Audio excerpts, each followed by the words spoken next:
You ask Tiger to solve. This deals with linear equations with one unknown.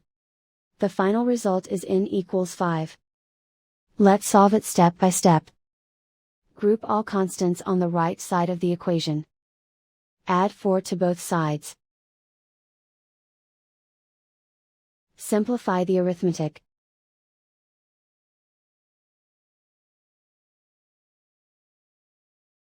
Isolate the n. Divide both sides by 3. Simplify the fraction. Find the greatest common factor of the numerator and denominator.